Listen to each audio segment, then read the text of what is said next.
Hi, good evening, everyone.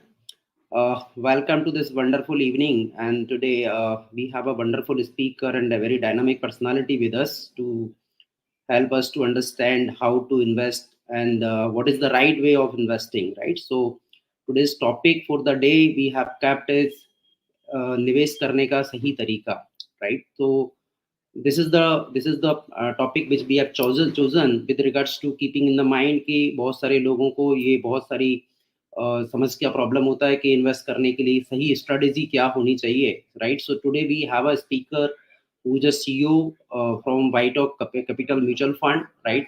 And this, I don't think so. Okay, most of you would have heard him in the past also, right? Mr. Ashish Somaiya, who is the CEO of White Oak Capital Mutual Fund. आशीष का यदि मैं आपको introduction के बारे बताऊं थोड़ा सा उनके बारे में यदि आपको just tell you about the experience, the kind of experience he's carrying in this industry. So Ashish is having more than 20 years of experience in business strategy and management, process driven sales and distribution, product development and marketing, and investment offering. He has been engaged with India's private sector asset management industry for pretty much its entire growth trajectory post 1998. Prior to White Oak Capital Asset Management Limited, Ashish served for nearly 8 years as a managing director and CEO of Motilal Oswal Asset Management Company, one of the highly regarded and differentiated boutique equity managers in India, backed by excellent performance track record and well-documented investing philosophy. Ashish started his journey with Motilal Oswal when the Motilal Oswal AMC was having 1300 crore of AUM in 2013, and it grows to 42,000 crore of AUM by 2018, right? And this is the total AUM of PMS, AIF, offshore fund, and domestic mutual fund. And Motilal Oswal is also awarded as a brand of the year at CNBC India Business Leadership Award and under his leadership only. Prior to Motilal Oswal AMC, Ashish was heading sales and distribution of ICICI Prudential AMC for their mutual fund, PMS, and real estate offering through multiple distribution channels across India and Middle East. He has led new product development, product management, communications, and distribution channel delivery over a number of years. If I talk about his academics, right, so Ashish is holding a Bachelor of Engineering in Polymer Science from Pune University and a master's in management studies in finance from Narsi Monji Institute of Management and Services, Mumbai University. Right. So with this, I just hand over the stage to Mr. Ashish, who will just take over the session for further understanding. Ashish sir, over to you now. Thank you very much. Thank you. Good evening to all the clients of NJ India. आप सभी अपना कीमती समय निकाल के on a Saturday evening, all of you have joined by sparing your valuable time. So thank you very much for giving me the opportunity. I would like to thank the entire team of NJ India for organizing this digital Saturday school. And again, thank you NJ के सारे partners और NJ के clients, for sparing time and joining today. NJ की पूरी जो team है, NJ के सारे पार्टनर्स और एनजे के सारे जो क्लाइंट्स हैं, इनके साथ मेरा बहुत ही लॉन्ग रिलेशनशिप है. जितना भी मेरे एक्सपीरियंस के बारे में बताया गया, किसी भी ऑर्गेनाइजेशन में मैं रहा हूँ, हमेशा मैंने एनजे के टीम और पार्टनर्स और क्लाइंट्स के साथ क्लोजली काम किया है. हर जगह पे ट्रैवल करके उनको मिलने का, उनसे बात करने का मुझे मौका मिला है. So I am very very grateful for that. Thank you everyone. आज का जो प्रेजेंटेशन है, कमिंग टू टुडेज टॉपिक, वो है निवेश करने का सही तरीका. अब जाहिर सी बात है, it's very obvious that you all are clients of NJ. तो आपको तो पता ही होगा कि निवेश करने का सही तरीका एसआईपी से होता है. और क्यों ना हो, क्योंकि पूरे इंडिया में एनजे जो है वो सबसे बड़ा एसआईपी को प्रमोट करने वाला और एसआईपी में इन्वेस्टर्स को जोड़ने वाला सबसे बड़ा जो चैनल पार्टनर है पूरे इंडिया में, सबसे बड़ा जो मार्केट पार्टिसिपेंट है पूरे इंडिया में, जो मेरे ख्याल में हर महीने जितना भी पैसा लगता है उसमें से 10% NJ alone is contributing with its partners and customers. NJ is contributing into the stock market mutual fund flows में. तो सीधी सी बात है कि एनजे के जो क्लाइंट्स हैं वो तो जानते ही हैं कि निवेश करने का सही तरीका एसआईपी से होता है, लेकिन टुडे जो निवेश करने का सही तरीका what we are going to speak about is a concept जो आपको एसआईपी क्यों बरकरार रखना चाहिए, क्या विजन के साथ आपको अपना एसआईपी करना चाहिए। दूसरी चीज़ें मैंने देखी है कि जितने लोग भी एसआईपीज करते हैं वो सारे लोग अपना, जैसे मैंने देखा है कई बार मैं मिलता हूँ एनजे के द्वारा ही मिलता हूँ, लोग लाखों रुपया कमाते हैं, एसआईपी 2,000 रुपये का करते हैं। किसी ने 5 साल पहले 5,000 का एसआईपी स्टार्ट किया, आज उनकी आमदनी कुछ है, स्टैंडर्ड ऑफ लिविंग कुछ और है, आगे के लाइफ के गोल्स चेंज हो गए। तो 5 साल पहले अगर 5,000 का एसआईपी स्टार्ट किया, अभी भी एसआईपी 5,000 का ही चल रहा है। अच्छा, वो 5,000 पे रिजल्ट भी अच्छा मिला है, आमदनी भी बढ़ गई है, गोल्स भी चेंज हो गए, बच्चे भी बड़े हो गए, स्टैंडर्ड ऑफ लिविंग भी चेंज हो गया, लेकिन एसआईपी वो कि वही 5,000 की चल रही है। तो एसआईपी जो है उसको आप इंडिया में आगे जा कर के क्या विजन है, क्यों अपनी एग्जिस्टिंग एसआईपी को बरकरार रखना चाहिए, क्यों अपनी एग्जिस्टिंग एसआईपी को अपने स्टैंडर्ड ऑफ लिविंग, अपने आमदनी, अपने गोल्स, इन सब चीज़ों को ध्यान में रखते हुए, और ज़रूर पास्ट के रिटर्न से भी आप थोड़ा इंस्पिरेशन या मोटिवेशन ले सकते हैं, लेकिन पास्ट के रिटर्न तो कभी कम कभी ज़्यादा होते रहते हैं, लेकिन पूरा का पूरा विजन ध्यान में रखते हुए क्यों एसआईपी को ना केवल बरकरार रखना चाहिए, not only you should continue your SIP but regular intervals, हर 12 महीने, हर 2 साल में अपने एसआईपी का इंस्टॉलमेंट बढ़ाना भी चाहिए, उसको टॉपअप भी करना चाहिए। और अगर आपने एसआईपी किया है तब भी जब मार्केट गिरता है तो सिप के साथ साथ कभी कभी पानी को गल्प भी किया जाता है। तो उसी तरीके से जब मार्केट गिरता भी है तो थोड़ा बहुत लमसम जो भी आपके पास सुविधा हो, जो भी आपके पास अवेलेबल हो, वो लमसम भी साथ में टॉप अप करना चाहिए। तो बोलने वाली बात यह है दैट द निवेश करने का सही तरीका, the right way to do SIP, the right way to invest is definitely to do SIP, no doubt about it. But when you are doing SIP at regular intervals, please see how much you are earning, how much more you can save. Please review your SIP, do the top up on that SIP, increase the amount. Once in 12 months, 24 months, review it and increase the amount of SIP you are doing. When your life goals change, when your children go up, when you're encouraged or enthused by the longer term, 5-year, 10-year results on your existing SIPs, you should be willing to commit more. And apart from continuing your SIP, apart from topping up your SIP when the right juncture comes, whenever the market falls, take advantage. Your SIP will work better if the market falls, but it will work even better if you do some lump sum, whatever is available with you, whenever the market actually falls, and take advantage of the lower levels. So these are the things which is all about the right way of investing. But it is very obvious all these things can be done only if you are in the right market, correct? And when we say nivesh karne ka sahi tarika, I think it is very important that we have a vision of the future.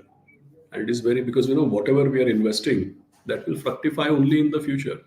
So unless and until you don't have a vision of the future, how will you actually persist with your SIP? If the market falls, अभी अगर market 10-15% गिरेगा और अगर आपके पास vision नहीं होगा तो आप कंटिन्यू कैसे करेंगे, किस चीज के लिए कंटिन्यू करेंगे, towards what and will you actually continue if you don't have a vision.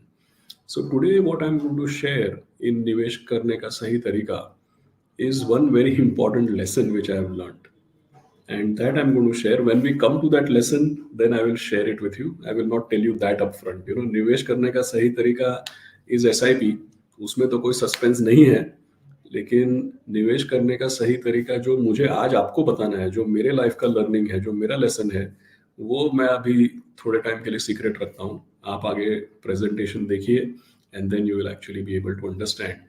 और मैं ये आपको दावे के साथ बोलता हूँ कि निवेश करने का सही तरीका अगर टाइटल है, तो आज जो मैं आपके साथ इंसाइट शेयर करने वाला हूँ, और what my learning I am going to share with you, I can assure you, you may not have heard it before. So with that, let me start my presentation. And once again, I invite all of you to pay attention to the presentation. And at the same time, once again, I would like to thank all of you for joining me today.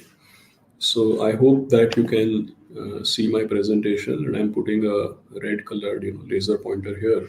So whenever I want to point something to you, I will be able to use it.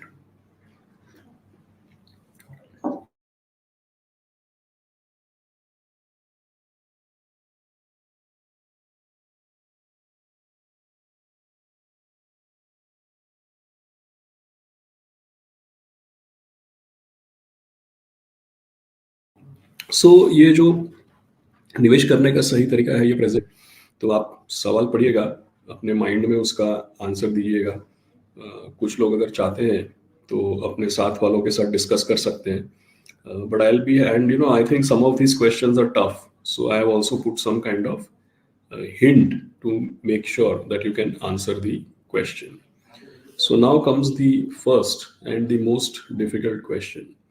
So ये question ये है कि who is the most successful and most famous investor in the world? दुनिया में सबसे ज़्यादा successful और सबसे फेमस दिग्गज इन्वेस्टर कौन है? और क्योंकि ये बहुत डिफिकल्ट क्वेश्चन है, since it's a very difficult question, I have also put a hint downstairs. और हिंट में क्या लिखा है? That's how you eat in large gatherings. तो आप समझ गए होंगे कि कभी शादी होती है, बर्थडे होती है, पार्टी होती है, तो हम लोग खाना कैसे खाते हैं? बुफे में खाना खाते हैं। तो ये हिंट है।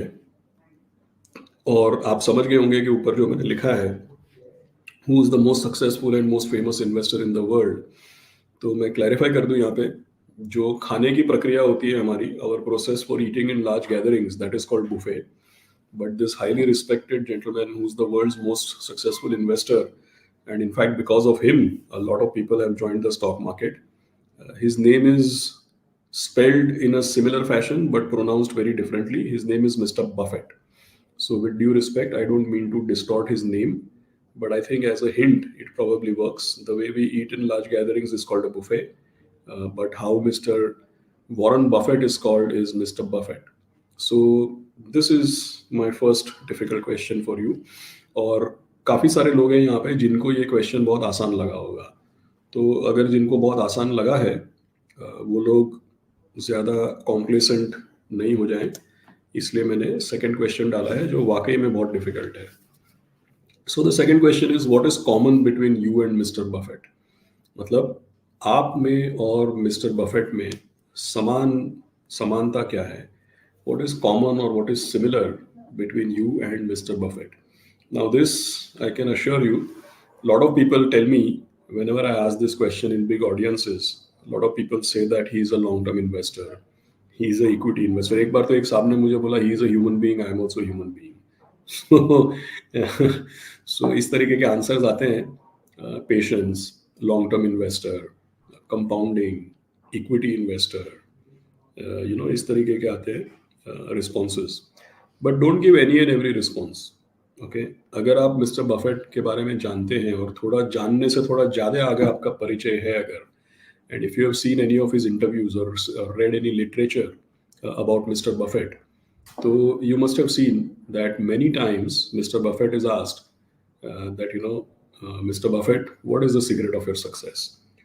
तो जब भी मिस्टर बफेट ये बताते हैं what is the secret of his success, तो जो जवाब वो देते हैं, वो जवाब उन्होंने बोला कि भाई मेरे लिए फलाना फलाना XYZ is the secret of my success. That XYZ you also have with you. What he says is the reason for his success. I am quite sure that is also going to be the reason for your success as an investor. मैं ये नहीं बोल रहा हूँ कि यहाँ पे जितने लोग हैं वो सब बफेट बन जाएंगे, क्योंकि मिस्टर बफेट बनने के लिए 13 साल की उम्र से लेकर के 95 साल की उम्र तक इन्वेस्ट करना पड़ता है, तो वो तो बहुत लंबा हो जाता है। आई डोंट थिंक यहाँ पे कई लोगों ने 13 साल में स्टार्ट किया होगा, and I don't know how many of you 95 तक कंटिन्यू करेंगे अपना इन्वेस्टमेंट। जिंदगी तो ज़रूर कंटिन्यू करेंगे माशाल्लाह, लेकिन इन्वेस्टमेंट कितना कंटिन्यू करेंगे I don't know. So what is common between you and mister Buffett is the same thing what he says, कि उनके सक्सेस का ये मेन सीक्रेट रीजन है। So what is the reason? Do you know what does he say? Whenever Mr. Buffett is asked what is the secret of your success, घुमा फिरा के scientifically biological explanations के साथ घुमा फिरा के actually mister Buffett always says the secret of my success is that I was born in America in 1930। So इतना बड़ा दिग्गज आदमी जो है वो ये कहता है कि I am successful as an investor because I was born in America in 1930। तो जाहिर सी बात है कि भाई 1930 में अगर इनकी पैदाइश हुई तो 1940s 1950s और अर्ली 1960s में तब तक कम से कम 50s 60s तक इनका एजुकेशन और कॉलेज वगैरह चला होगा। और मैं जानता हूँ 1965 में तो इन्होंने बर्कशायर हैथवे नाम की एक डिफरेंट टेक्सटाइल कंपनी खरीदी थी, उसको इन्होंने अपना इन्वेस्टमेंट कंपनी धीमे धीमे बनाया। तो इतने बड़े आदमी का कहने का मतलब ये है कि भाई 1930 में अमेरिका में पैदाइश हुई तो 1940s और 50s में इनकी स्कूलिंग और कॉलेज और जो भी पढ़ाई इन्होंने की कोलंबिया वगैरह से वो हुई होगी, और 1970s 80s और 90s में इनका इन्वेस्टमेंट का कार्यकाल आगे बढ़ा। एंड इनका जो इन्वेस्टमेंट का कार्यकाल था उस समय में अमेरिका जो है वो दुनिया की सबसे बड़ी आर्थिक व्यवस्था, America became the biggest super power in the world. After Second World War, it was already proven that they are the biggest military superpower, but they also became the biggest economic superpower. आप technology ले लीजिए, medical science ले लीजिए, computer science ले लीजिए, financial services, stock market, military, economy, per capita income, rich people, हर चीज़ में आप देखिए America became a super power from 70s 80s and 90s। तो इतना बड़ा आदमी जो है मिस्टर बफेट, इतने बड़े दिग्गज आदमी जो है वो क्या कह रहे हैं, इनके सक्सेस का सीक्रेट ये है कि ये सही समय पे सही जगह पे इनकी पैदाइश हुई। So he saying that he is successful because he was born in America in 1930। तो जाहिर सी बात है कि भाई 1930 में अमेरिका के बजाय केन्या या बांग्लादेश में इनकी पैदाइश होती तो आप इनको मिस्टर बफेट के नाम से नहीं जानते, और अमेरिका में ही पैदाइश होती लेकिन 1930 के बजाय 1830 में होती तब भी आप इनको मिस्टर बफेट के नाम पे नहीं जानते। So, such a big man is saying that he is successful because he is in the right place at the right time. अब सोचने वाली बात यह है कि भाई जो भी लोग राइट प्लेस राइट टाइम में होते हैं वो नसीबदार तो होते हैं, वो लकी तो होते हैं। और आपसे भी मेरा कहने का यही है कि अगर आप इंडिया के स्टॉक मार्केट में 2020s 2030s और 2040s में अगर आप इंडिया के स्टॉक मार्केट में हैं और निवेश कर रहे हैं तो आप भी सही समय पे सही जगह पे हैं। That is why I said what is common between you and Mr. Buffett? You are in the right place at the right time. That is the common thing between you and him. But अब मेरा तीसरा और difficult question आता है आपके लिए. But is right place right time only about luck? So Mr. Buffett जो इतने बड़े दिग्गज आदमी हैं, इंटेलिजेंट हैं, रिच हैं, सक्सेसफुल है, साथ ही साथ में हम्बल भी है, तो he is saying I am just lucky. But वाकई में क्या आपको ऐसा लगता है कि राइट प्लेस राइट टाइम पे होना ये केवल लक से काम हो जाता है? Is it only about luck? तो इसमें आप येस नो वगैरह का आंसर मत दीजिए, इसमें भी हिंट है। मिस्टर अक्षय कुमार जो है इनका और हमारे एक आइकॉनिक कैरेक्टर है Babu Bhaiya, that is mister Paresh Rawal. So there is a very famous movie called Hera Pheri. आप लोग आई एम श्योर मूवीज देखते हैं, और people who see movies it is highly likely that they have seen Hera Pheri. लेकिन मूवीज जब देखते हैं ना तो ध्यान से देखिए। जैसे मैं मूवी देखता हूँ, क्रिकेट देखता हूँ, मैं कुछ भी देखता हूँ, मुझे उसमें स्टॉक मार्केट दिखता है। मैं कहीं पे भी जाता हूँ, एडवर्टाइजमेंट देखता हूँ, बाहर के लोगों को देखता हूँ, तो मुझे उसमें आर्थिक व्यवस्था और हर जगह पे मुझे आर्थिक व्यवस्था और स्टॉक मार्केट दिखती है। हर जगह पे मेरा उसी में ध्यान रहता है। तो आप भी जरा मूवीज ध्यान से देखिए, क्रिकेट मैच भी ध्यान से देखिए, सारे के सारे एग्जाम्पल आएंगे आगे कि मैं क्यों आपको बोल रहा हूँ। तो ये जो मूवी है, मेरा सवाल क्या था आपसे, what is my question to you, is right place right time only about luck? And I don't want you to answer yes और no, I want you to think about it. आप सोचिए इसके बारे में, और इसके बारे में अगर आपको सोचना है तो हेरा फेरी मूवी में एक ऐसा सीन आता है जहाँ मेरे ख्याल में अक्षय कुमार बाबू भैया को, मतलब परेश रावल को, अक्षय कुमार बाबू भैया को बोलते हैं कि बाबू भैया अगर हम ऐसा ऐसा करेंगे तो हमको बहुत पैसा मिलेगा। तो बाबू भैया बोलते हैं मैं ये काम नहीं करूँगा। तब जब ये चीज़ बाबू भैया बोलते हैं तब अक्षय कुमार उनको लक्ष्मी जी के बारे में एक डायलॉग बोलते हैं। अब मुझे पता नहीं है, मैं तो गुजराती हूँ, मुझे पता नहीं अपने ऑडियंस में हाउ मेनी आर गुजराती और हिंदी और मराठी और तमिल, और इसलिए मैं deliberately, you must have seen that I am speaking both in English and Hindi. So for some of you ये रेपिटेशन होगा कि भाई ये इंग्लिश और हिंदी दोनों दो दो बार क्यों बोल रहे हैं, और आधा कभी आधा सेंटेंस इंग्लिश आधा सेंटेंस हिंदी में क्यों बोल रहे हैं. ये इसलिए कि मुझे पता नहीं है, audience could be mixed, so I am using both the languages. लेकिन मैं हूँ एक्चुअली गुजराती, और मैं आशा करता हूँ कि તમારા માંથી થોડા લોકો ગુજરાતી બી હશે ऑडियंस में. Some people might be Gujarati also. So in Gujarati there is a कहावत, और वो कहावत ये है कि लक्ष्मी जी तिलक लगावा आवे ત્યારે મોઢું ધોવા ન જવાય. So what Akshay Kumar says to Paresh Rawal in this movie is that क्या बाबू भैया लक्ष्मी जी तिलक लगाने आ रही है और आप मुंह धोने की बातें कर रहे हो. सो बेसिकली अगर आप सही समय पे सही जगह पे है और लक्ष्मी जी आपका एड्रेस ढूंढते ढूंढते दरवाजा खटखटाती है, तभी भी आपको नहा धो के तैयार होके हाथ जोड़ के सामने खड़ा रहना पड़ेगा ताकि लक्ष्मी जी आपको तिलक लगा सके. अगर आप दरवाजा खोले और पता चला लक्ष्मी जी आई हैं और फिर आप बोले अरे रे रे माता जी मैं तो अभी नहाया नहीं हूँ, मैं मुंह धो के आता हूँ, तो तब तक मौका चला जाएगा. इसीलिए ऐसा बोला जाता है preparation plus opportunity is equal to luck. ये राइट प्लेस राइट टाइम से लक का कोई नहीं होता है. राइट प्लेस राइट टाइम पे अगर आप हैं तो आप लकी है, ये बात जरूर है. लेकिन लक के साथ लक का ओरिजिनल डेफिनेशन ये है preparation. When preparation meets opportunity, that is when you can get lucky. So आप सब एनजे से जुड़ गए, एनजे के पार्टनर्स के साथ जुड़ गए. You all have joined NJ, you are here today, so you are already prepared. And now also let me show you that what are the opportunities in front of you. But before that, I want to ask you another very, very difficult question, which is also related to being in the right place at the right time, and which is also about, preparation, opportunity, and capitalizing on your luck. So my next very, very difficult question, आप लोगों के लिए सबसे मुश्किल question मेरा अगला ये है कि भाई आप कभी कभी एयरपोर्ट पे जाते हैं, सिनेमा हॉल में जाते हैं, मॉल में जाते हैं शॉपिंग करने के लिए, तो आपने यहाँ पे एस्केलेटर देखा होगा. एस्केलेटर जो होता है एक मशीन होता है जिसमें स्टेयरकेस अपने आप ही ऊपर जाता है. तो आप सब ने you must have seen an escalator. Now what is the difficult question I want to ask you. Escalator में ऊपर के मंजिल पे या ऊपर जाने के लिए, एस्केलेटर में ऊपर जाने के लिए क्या करना पड़ता है. तो I will take a pause for maybe 3-4 seconds and I will sip my tea. एंड आप सोचिए कि भाई एस्केलेटर में ऊपर के लेवल पे जाने के लिए क्या करना पड़ता है. आप सोच के बताइए. तो बहुत सारे लोग, lot of people might B actually thinking कि भाई एस्केलेटर में ऊपर जाने के लिए क्या करना पड़ता है, एक स्टेप आगे लेना पड़ता है. कुछ लोग सोचेंगे कि आगे स्टेप लेंगे एस्केलेटर फास्ट होगा, गिर जाएंगे तो गार्ड रेल पकड़ना पड़ता है. इसका बेस्ट इंस्ट्रक्शन मैन्युअल है ना, दिल्ली के T3 टर्मिनल में है. दिल्ली के T3 टर्मिनल में अगर आप जाएंगे तो उसमें मैसेज आता है, ऊपर जाने का नहीं, सीधे चलने का एस्केलेटर है. उसमें मैसेज आता है कि गार्ड रेल को पकड़ते हुए, नहीं क्या आता है मैसेज, हैंड रेल को पकड़ते हुए सावधानी से पैर रखिए, ऐसा उसमें मैसेज आता है.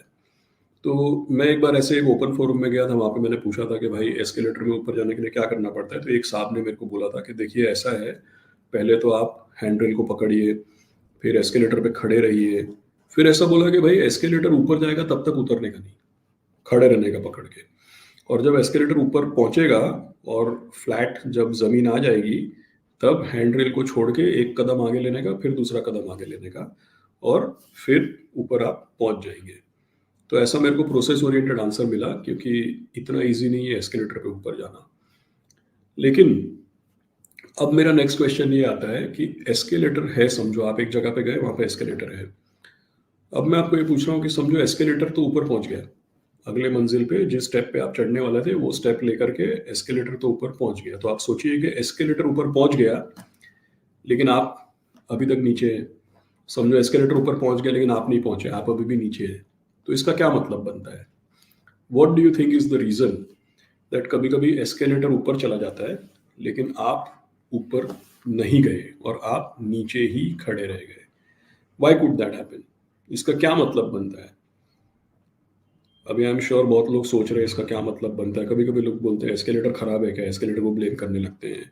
कभी कभी लोग बोलते हैं कि हाँ हमने पहला कदम नहीं लिया. कभी कभी कोई अलग अलग चीज़ें बोलते हैं. मैंने देखा है कि लोग बहुत ही कलाकारी होते हैं। जैसे एक जगह पे मैंने एस्केलेटर के बाहर साइनेज पढ़ा था, please ensure your shoe laces are tied. मतलब आप सोचिए लोग कितना कलाकारी करते हैं। People are so smart that they forget to tie their shoe lace, then the shoe lace get stuck in the escalator. फिर मैंने देखा एस्केलेटर के साइड पे एक ब्रश होता है, बहुत लोग उसमें जूता पॉलिश करने में लग जाते हैं। फिर मैंने देखा कुछ लोग तो एस्केलेटर ऊपर जा रहा होता है, नीचे आने की ट्राई करते हैं। सो बेसिकली क्या है कि ये सब तो होता है कभी कभी, लेकिन जो मेरा सवाल था, that the escalator has gone up but you are still downstairs, how that can happen. तो भाई इसका सीधा सीधा मतलब एक ही बनता है कि आप बहुत टैलेंटेड हैं। बहुत टैलेंटेड हैं आप। क्योंकि अगर एस्केलेटर ऊपर जाता है, जब मैंने पूछा एस्केलेटर में ऊपर जाने से क्या करना पड़ता है, तो सबने बोला कुछ नहीं, एक कदम लेना पड़ता है। लेकिन आप जानते होंगे कि बहुत सारे लोग जो हैं वो एस्केलेटर में ऊपर नहीं जा पाते। तो इसका मतलब है कि वो टैलेंट दिखाए ना। तो मेरा तो लर्निंग यही है कि भाई जहाँ पे डिसिप्लिन से काम होता है, एस्केलेटर में ऊपर जाने के लिए केवल डिसिप्लिन चाहिए। और जहाँ पे डिसिप्लिन से काम होता है वहाँ पे टैलेंट नहीं दिखाने का होता है। क्योंकि टैलेंट दिखाने से ये होता है ना, किसी का लेस खुला है, कोई 2 कदम एक साथ दौड़ने की ट्राई कर रहा है, कोई खुद तो ऊपर चल रहा है लेकिन लगेज को घसीटने में रह गया है, कोई एस्केलेटर के साइड के ब्रश पे अपना जूता पॉलिश करते करते गिर रहा है। तो लोग जब टैलेंट दिखाते हैं ना, जो काम चुपचाप एक स्टेप लेके गार्ड हैंड रेल पकड़ने से हो जाता है, the work which can be done with discipline, people show talent. That is why they are left behind. And when I started the presentation, जो मैंने आपको बोला था दैट एक सीक्रेट, निवेश करने का सही तरीका का एक सीक्रेट मैं आपको बताऊंगा। तो अब क्योंकि हम लोग हाफ में पहुंच गए हैं, सीक्रेट ये है, never show talent where you can succeed with discipline. और इनफैक्ट मैं तो ये बोलूंगा कि भाई दुनिया का सबसे बड़ा टैलेंट डिसिप्लिन है। क्यों? क्योंकि अगर आप बहुत टैलेंटेड है लेकिन दोपहर को 12 बजे तक आपकी नींद नहीं खुलती है, तो टैलेंट किसी काम का नहीं है। और अगर आप में रत्ती भर का भी टैलेंट नहीं है लेकिन सुबह 5 बजे उठ के आप काम पे लग जाते हैं, तो दुनिया भर का टैलेंट आपके पास आ सकता है। So never show talent where you can achieve with discipline, that is the main thing. और ये सब चीजों का निवेश और स्टॉक मार्केट से क्या लेना देना है, वो आप अभी समझिए। So this is a very, very simple chart which you must have seen many, many times. And I am not going to show you many graphs and charts, ऐसा एक दो ही है, उसके बाद प्रेजेंटेशन खत्म हो जाएगा। बट ये ग्राफ मैंने आपको क्यों दिखाया, मैं आपको बताता हूँ। हमारे यहाँ पे बड़ी सहजता से, अब देखिए 1993 से लेके पिछले फाइनेंशियल ईयर तक, ये मोर देन 30 ईयर्स का डेटा है। 30 ईयर्स में क्या बताया गया है, इन 30 years अवर नॉमिनल जीडीपी ग्रोथ, मतलब हमारे देश की आर्थिक व्यवस्था जो है उसमें बढ़त जो है वो 12 से 13% की हुई है 30-32 साल से। 12 से 13% आर्थिक व्यवस्था में बढ़त कैसे हुई है, मतलब 6 से 7% जीडीपी की ग्रोथ और 5 से 6% महंगाई बढ़ती है। तो 12 से 13% नॉमिनल जीडीपी ग्रोथ है। आप देखिए सेंसेक्स की कंपनियों का अर्निंग ग्रोथ भी 12 से 13% के बीच में है। और साथ ही साथ आप देखिए सेंसेक्स का अर्निंग ग्रोथ भी 12% है। तो ये स्लाइड मैंने आपको इसलिए दिखाया, ये बताने के लिए कि पिछले 32 साल से, देखिए 1979, 1980 ये सब भूल जाइए आप, क्योंकि असली हमारी जर्नी 1991 से स्टार्ट हुई। क्योंकि 1991 में इंडिया का जो स्टॉक मार्केट है वो लिबरलाइज हुआ, एफआईआईएस को इन्वेस्ट करने का परमिशन मिला, सारे सेक्टर्स को ओपन किया गया। तो मार्केट तो एक्चुअली हमारे यहाँ पे 1991 के बाद से ही देखना चाहिए। तो 1991-92 से लेके अभी तक फॉर 32 इयर्स इंडेक्स का कंपाउंडिंग है 12%। अब आप सोचिए, जो लोग एरिथमेटिक में थोड़ा भी ध्यान रखते हैं, people who follow little bit of arithmetic, they will appreciate that anything which grows at a rate of 12%, anything which grows at a rate of 12%, वो 6 साल में डबल होता है। तो हर 6 साल में तो इंडेक्स, मतलब अभी तक तो हम आपका एसआईपी जो नीचे के लेवल में भी पैसा लगाता है, नीचे के लेवल से आपका रिटर्न इंक्रीज करता है, या कोई एक्टिवली मैनेज म्यूचुअल फंड या स्मॉल कैप फंड या मिड कैप फंड या वाइट ओक म्यूचुअल फंड, ये सब का तो हम अभी तक बात ही नहीं किए हैं। हम तो केवल इतना बता रहे हैं कि पिछले 32 साल में सेंसेक्स जो इंडेक्स है, अच्छी कंपनियां, खराब कंपनी, कोई कंपनी आई, कोई कंपनी निकल गई, ये इंडेक्स में हर तरीके की कंपनियां थी।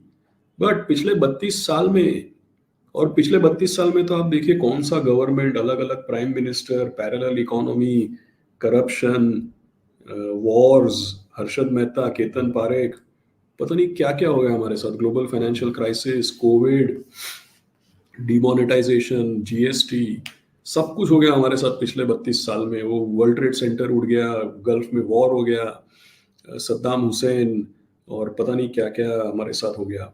करेक्ट, हमने जो देखा है हमारे आंखों से, ओसामा बिन लादेन और ये सब देखा है हमने इतने समय में, 32 ईयर्स में। In 32 years, forget anything else, index has compounded by 12 to 13%, 12%। तो 32 ईयर्स में अगर इंडेक्स 12% कंपाउंड किया है, तो इसका क्या मतलब है, हर 6 साल में पैसा डबल होना चाहिए। और 32 साल में कितना होना चाहिए, आप गिनिए मेरे साथ, you count with me. If something is 1 rupee, to begin with it is 1 rupee, in 6 years it would be 2 rupees, in 12 years it would be 4 rupees, in 18 years it would be 8 rupees, in 24 years it would be 16 rupees, in 30 years it would be 32 rupees.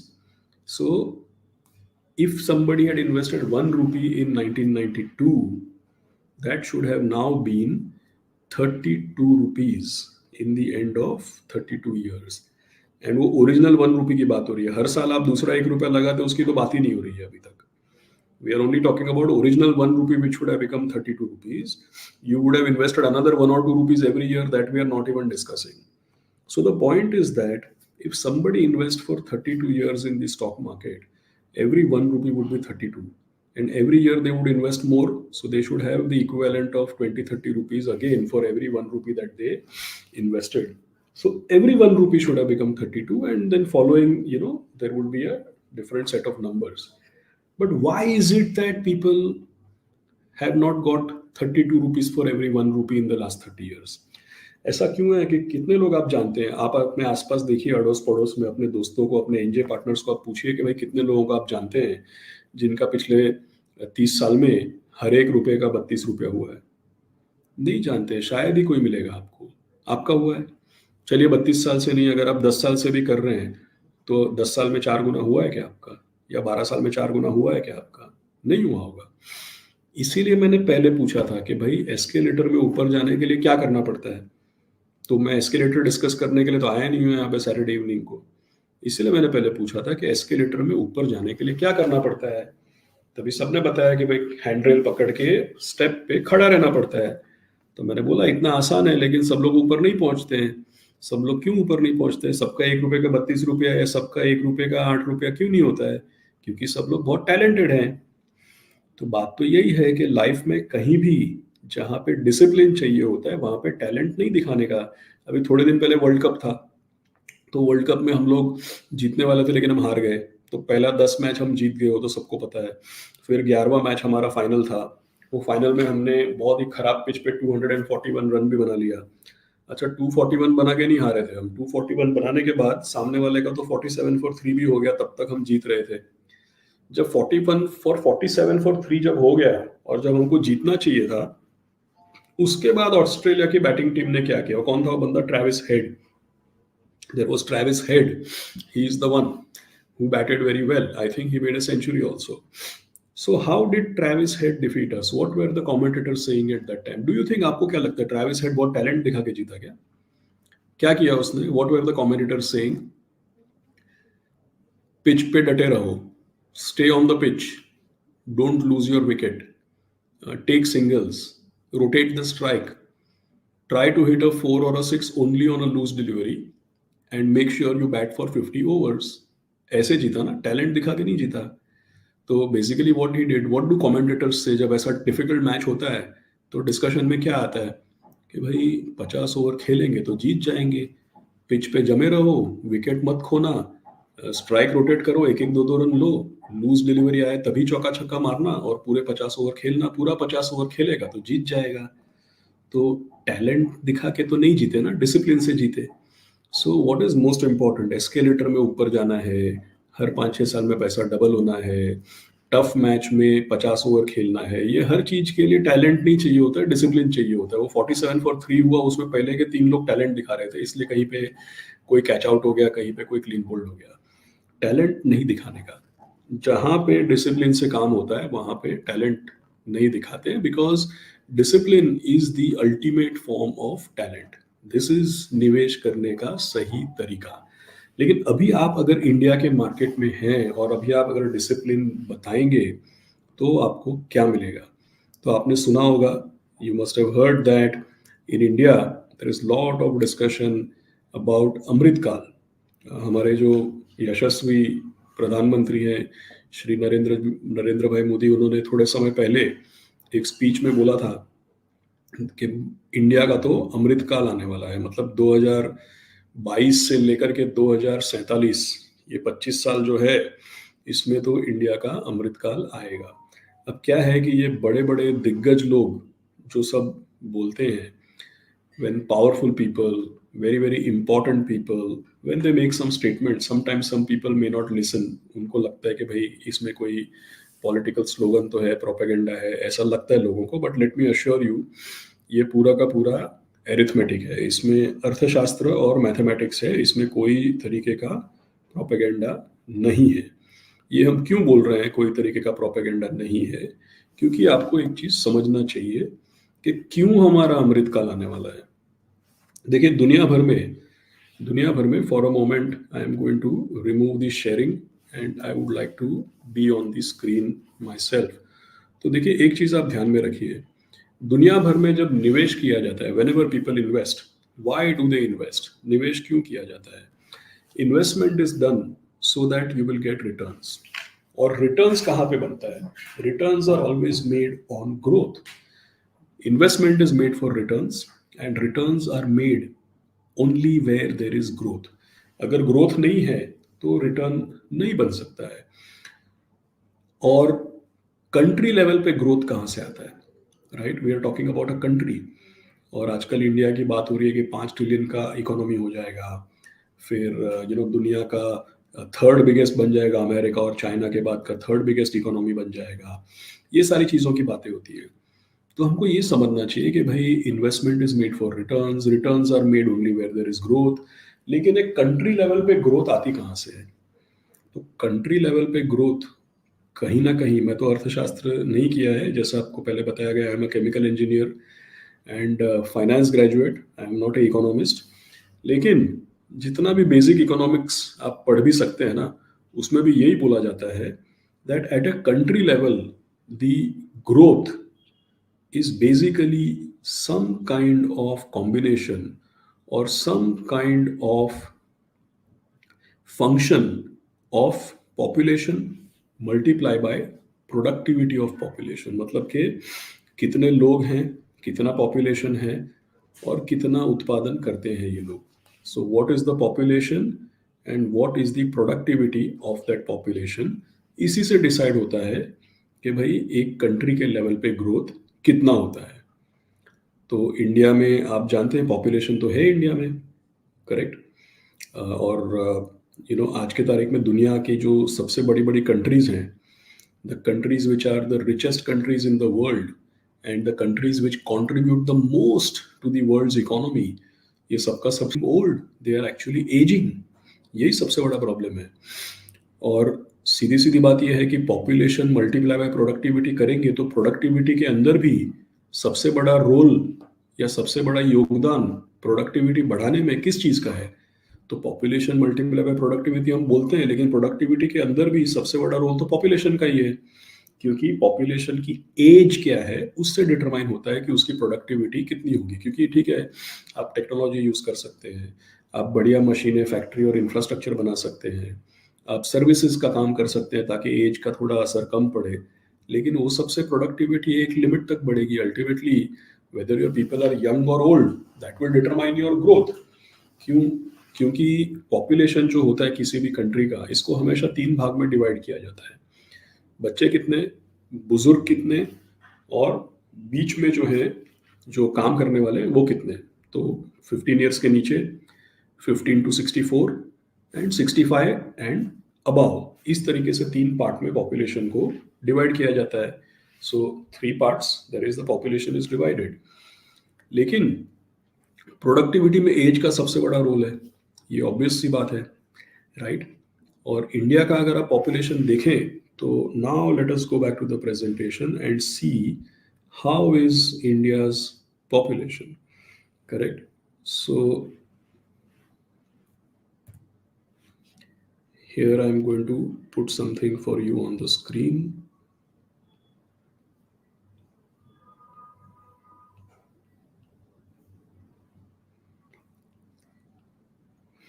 Now इसमें 4 charts हैं, लेकिन आज हम ये चारों charts use नहीं करने वाले हैं. You just focus on this chart which I am showing here, and let me mark this big thing for you. So we have to see only this chart, and in this chart you can see how is India's population. तो अभी आपको दिख रहा है कि India का population कुछ इस तरीके से है. It's like this. But can you imagine 15-20 years back, how was India's population? You can imagine it must be something like this. Correct? 20 years back, 30 years back, it would be something like this. Means that 15, 20, 25 years back, most of the people in India, they were actually kids. So थोड़े बुजुर्ग लोग, थोड़े काम करने वाले, और बहुत ज्यादा बच्चे. That is how India's population would be, say approximately 20-25 years back. And if you actually go forward 20-25 years, then how would the population start looking like? This will become narrow. This will also start becoming narrow from here. This will become wider. This will become slightly broad. This will be slightly broad, and it will become wider. So what will it start looking like? It will start looking like this. Now just think of it for a moment. किसी भी country का जो productivity है, बच्चे जो होते हैं, kids, tell me something, what do kids produce? Of course they produce happiness, but in economic terms, kids don't produce much. They don't produce anything actually, and child labor is illegal. We should not even be encouraging that. So what do kids consume? Of course educational services, and maybe few things they consume, but more or less you can say that in the economy, kids don't produce anything and they don't consume too many things. Now let's talk about the old people. Some old people are businessmen, some old people are entrepreneurs, some old people could be financial advisors. So to the extent that some old people are working, they contribute.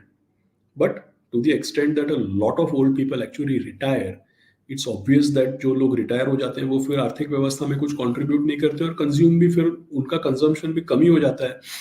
And whether you talk about kids or you talk about older people, they don't produce much, but their consumption is also determined by these people. So people in the middle, right? The people in the middle, they are the ones who consume the most, who decide consumption for the others, and who produce everything in a economy. Now today India has about say 142 crore people.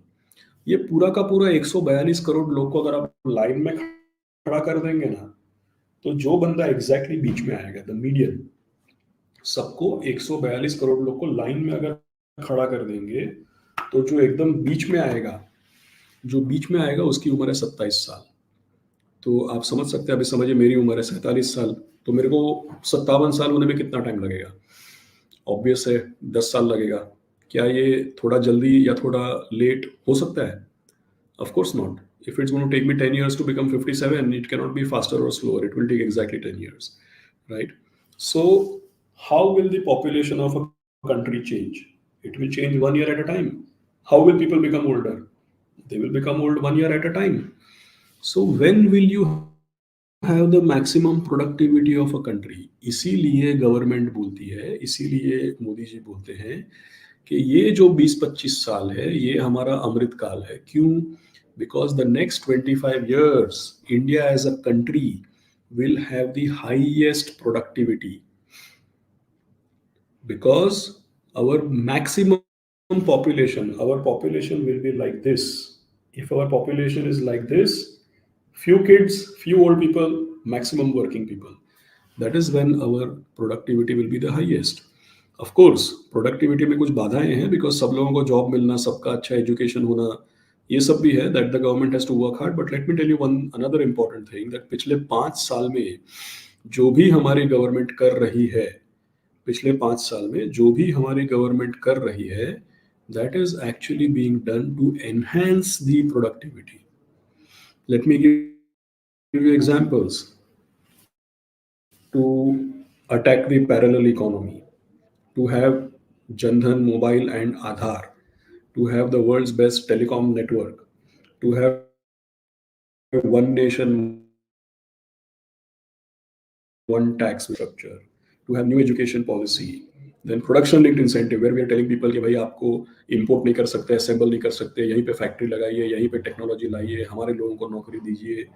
So these are just few examples I have given you. Whatever the government is doing is basically to increase the productivity. तो population तो है हमारे पास, आने वाले 20-25 साल में ये सबसे ज़्यादा प्रोडक्टिव रहेगा. लेकिन प्रोडक्टिविटी केवल एज से नहीं आती है, टेलीकम्युनिकेशन नेटवर्क से आती है, इंफ्रास्ट्रक्चर से आती है, टैक्सेशन सिस्टम से आती है, टेक्नोलॉजी से आती है, एजुकेशन से आती है. There are many things which enhance the productivity. So basically, this is what is really happening right now, and this is why it is said कि हमारा अमृतकाल आने वाला है. और मेरे ख्याल में ये एक्चुअली शुरू हो गया है ऑलरेडी, क्योंकि स्टॉक मार्केट जो है, हम सब 2024 में है, लेकिन स्टॉक मार्केट फ्यूचर में होता है.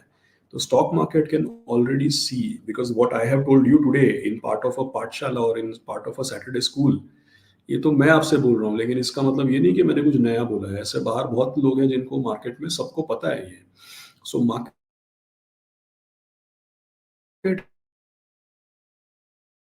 Has already